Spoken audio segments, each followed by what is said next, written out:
is the Investor Connect podcast program. This is Hall T. Martin. I'm the host of the show, in which we interview angel investors, venture capital, private equity, family offices, and many other investor groups for startups and growth companies.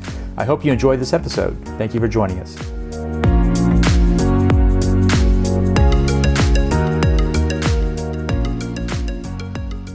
Well, hello, this is Hall Martin with Investor Connect. Today we're here with Tien Wong, a seasoned entrepreneur, venture investor, community builder with over 2 decades of experience leading and funding high-growth technology ventures. Tien is the CEO and chairman of Opus8, private investment advisory firm based in McLean, Virginia, focused on life sciences, health tech, and marketing tech. Through Opus8, he helps connect institutional investors with top-tier startups by offering strategic capital and fundraising advisory services. Tien, thank you for joining us. Thanks for having me, Hall. Pleasure to be here. So where does this podcast find you today? I'm in Washington, D.C. Great. So let's talk about your work with Connect Preneur. You know, the evolution of Connect Preneur is a premier networking event for startups and investors. So tell us more about it. Yeah, we've been doing Connect Preneur now for 14 years. We started with in-person events in Virginia, and then we gradually expanded into Maryland and then D.C., and the pandemic hit, and then we went virtual. So now we're running the world's largest virtual pitch events, in addition to going back to 8 in-person events per year, mostly on the East Coast, Mid-Atlantic area. And so what are some of the key trends you're seeing in the early stage capital formation, say across the Mid-Atlantic region? The trends today is that we're still in a winter, funding winter. It's pretty rough. I think I just saw the data from, I think PwC or Carta, first half of this year versus first half of last year is actually down. And last year was not an easy year at all. You definitely are seeing a higher bar and hurdles that investors are requiring now in order to come in terms of, let's say if it's a SaaS company, ARR to valuation, those ratios are pretty much down about half, roughly speaking. That means the bar is twice as high as it used to be. So deals are still getting funded. There's still a lot of money in the marketplace, but I think the standards are higher, and I totally get it. The investors have gotten burned. They've been subject to some down rounds. They have a lot of options now, and things are taking much longer than they have in the past to get funded. So if you have any founders listening, just hang in there, keep building, keep selling, try to get as much traction or, light at the end of the tunnel as possible so that you can attract investors. So you have a background as a serial tech entrepreneur. How does that inform your investor matchmaking approach? That's a great question. I'm not sure it does, except for the fact that we know technology a little bit, and we have a great network of advisors and ambassadors who are deep in different areas of technology. But as a CEO or as an entrepreneur myself, and then kind of going into matchmaking, maybe just, I would say, customer focus. When I ran my business, we were extremely focused on customer and making sure our products and services were good to the customer. And the same thing we do with our events. We want to make sure that the customers are happy, the attendees are happy, the founders are happy, the investors are happy. So whatever we can do to improve their experience with us and facilitate outcomes for them, which is usually finding good deals, we'll just try to do what we can to make that happen.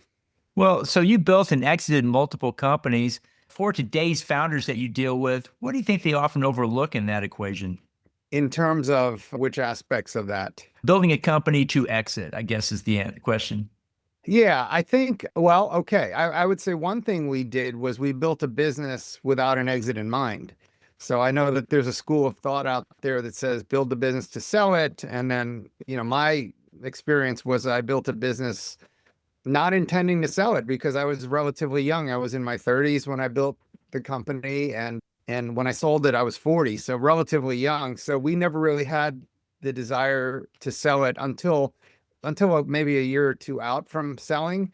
So I think if you just focus on making the customer happy and profitability, we were a tech-enabled services business. So, we were very focused on profitability in the form of accepting business that was not unprofitable or that had a minimum standard of profitability. Having that discipline to say no, I think helped us a lot. But, and there's a lot of founders out there, I'm sure, that listen to your podcast who are in the product space or services space. But, I think the advice I would have is the same, which is try to build the best company you can, making the customers as happy as you can.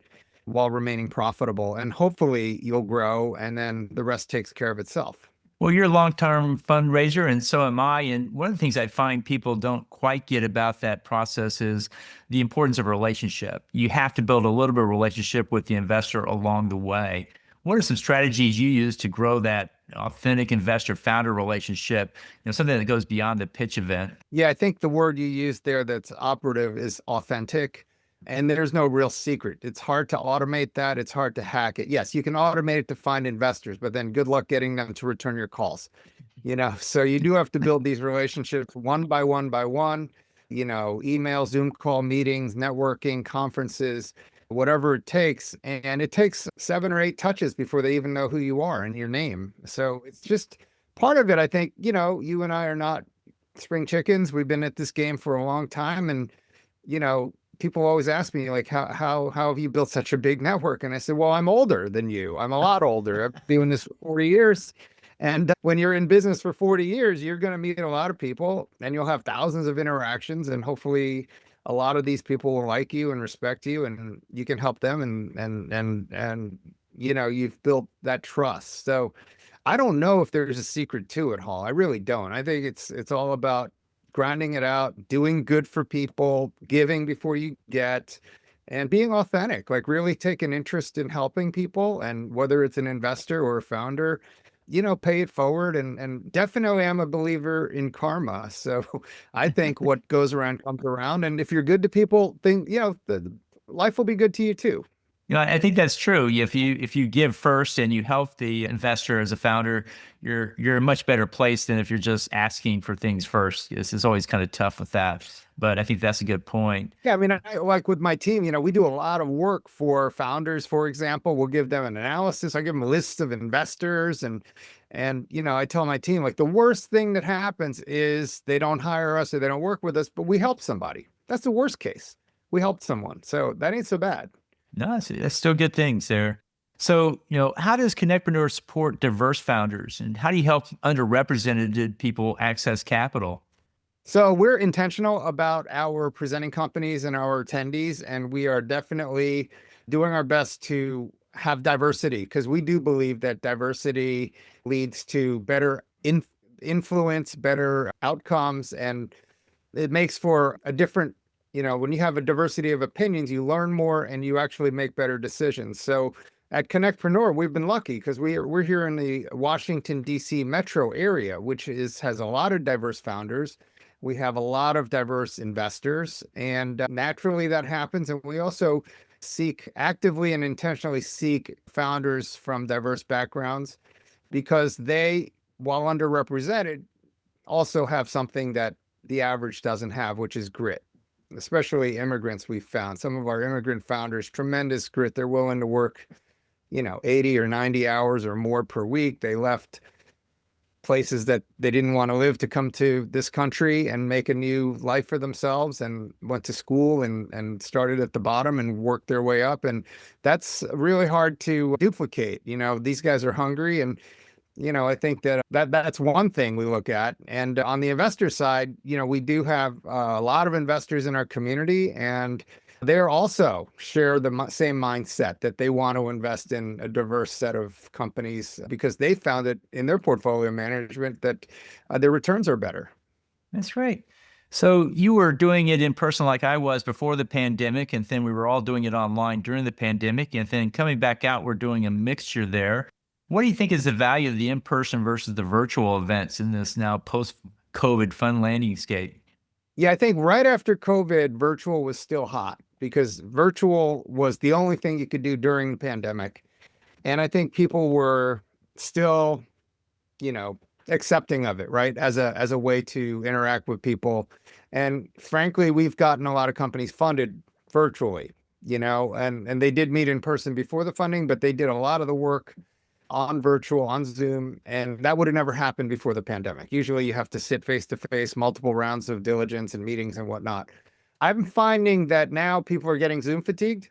So you're seeing less and less interest in Zoom meetings, not to slam on Zoom, but I mean virtual meetings. And in person is strong. I think people do crave that. They do crave that sort of personal space, that intimacy that human to human interaction that you cannot get on Zoom. And, what I like to say is for people I know well and for my friends, Zoom is perfect. We don't need to drive half an hour, park the car and all that stuff, deal with the hassles of getting together if we have a relatively less important meeting. But for strangers, I think definitely people that don't know each other very well in person is hard to beat. Great. And so we're seeing a number of verticals here that keep appearing. AI is one, climate tech's coming back, digital health is always strong. What's your take on those verticals out there? What's the focus you see from investors or trends you're seeing with these sectors? Yeah, AI is hot, cyber is hot, personalized medicine, digital health, very hot. Yeah, these areas that you're mentioning they have one thing in common, which is that they're leveraging pretty much groundbreaking and disruptive technology to enhance the human condition. So you take digital health, for example, there are so many inventions and so much, power and money going into helping people live longer, longevity because of different things that can be customized. There's different treatments. I think that also has to do with the pandemic because, during the pandemic, we saw a tremendous amount of investment going into healthcare in general and life sciences. But, yeah, the market is still pretty frothy for certain sectors. And despite the winter, really good companies are getting funded. So I think that wherever you have a major disruptive idea, and AI is really a horizontal technology. I think, yes, there are peer play aspects to it, but those require, billions of dollars of investment. But but it's definitely a horizontal technology, much like cloud was and virtualization, say 10 or 12 years ago. And it's going to be a ubiquitous part of every single, business out there.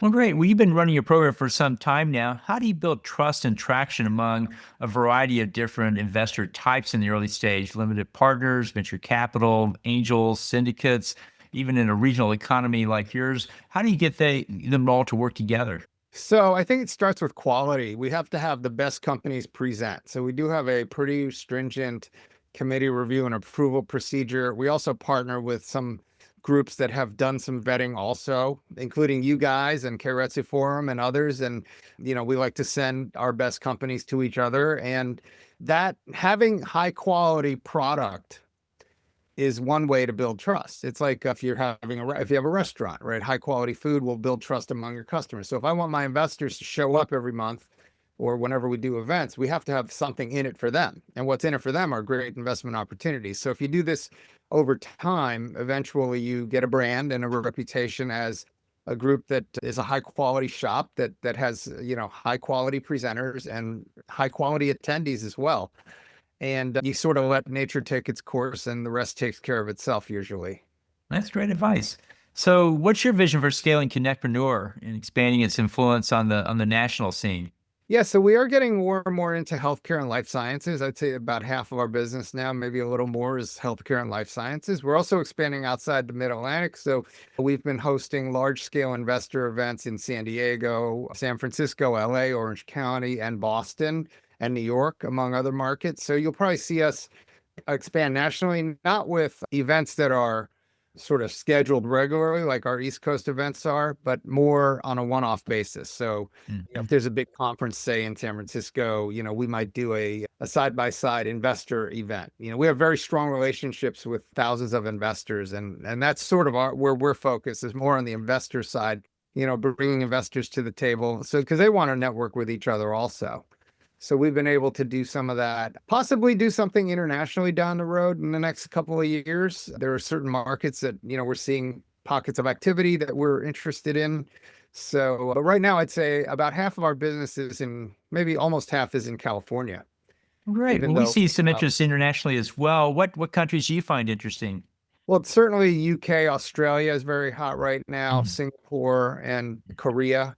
So we've done some business. We had meetings outside the Opus8 company that owns Connect Preneur. We've had business in overseas in Europe and in Asia. So we've gotten a little taste for, certain hotbeds of technology and investment. So not that we're actively going to those markets yet, but we're definitely considering it. Well, that's great. Well, in the last few minutes that we have here today, what else should we cover that we haven't? That's a great question. I have so many things to talk about.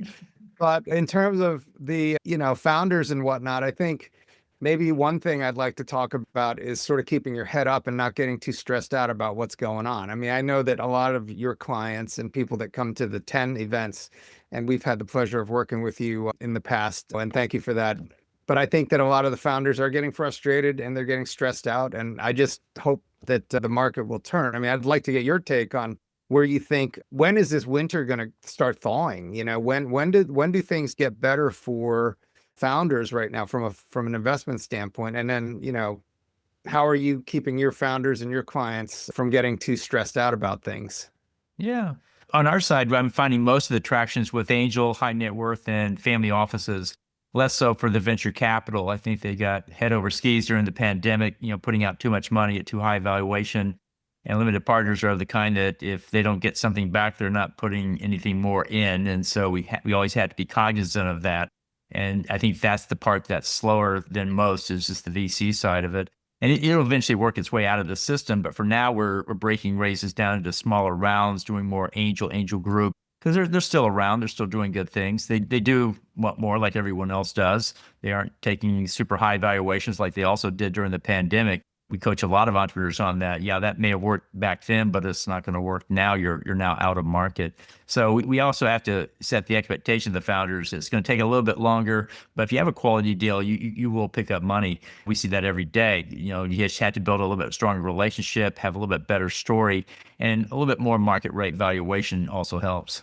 Yeah, I know those are all great points. And actually, it's funny, I was up in Boston at Bio and met with a number of venture capital funds too, because we help venture capital funds raise money, and they're all looking for money. So, yeah, the LP market is also in a winter situation. So everybody, even though there is money out there, there's still people looking for money. And I think what happened was maybe, during the pandemic, we put what, 3.5 trillion into the economy, and that kind of just flushed. Everyone was flush and valuations went up, assets were inflated, and now we're seeing the reverse of that. Sort of, the Newton's law, third law. It's for every action there's a reaction, and this is a reaction, and hopefully that reaction, comes to an end relatively soon. But yeah, I think it's just patience and stay optimistic and focus on what really matters. If you're a founder, and don't Absolutely. give up That's great advice. Mhm. pursuing your dream. Yeah. Yeah. I want to thank you for taking time to join us today. How best for listeners to get back in touch with you? I have a website, www.opus8.com or connectpreneur.org. And my email is twong@opus8.com. And yeah, feel free to reach out to me anytime, and I'm happy to chat. My Twitter handle is Tien Wong, Tienwong. I'm also on LinkedIn and Facebook and the usual social media channels. Great. Well, we'll put your contact details in the show notes. I want to thank you for joining us today and hope to have you back for a follow-up soon. Thank you so much, Hall. Appreciate you, man. Thank you. Investor Connect helps investors interested in startup funding. In this podcast series, experienced investors share their experience and advice. You can learn more at investorconnect.org. Hall T. Martin is the director of Investor Connect, which is a 501c3 nonprofit dedicated to the education of investors for early-stage funding. All opinions expressed by Hall and podcast guests are solely their own opinions and do not reflect the opinion of Investor Connect. This podcast is for informational purposes only and should not be relied upon as a basis for investment decisions.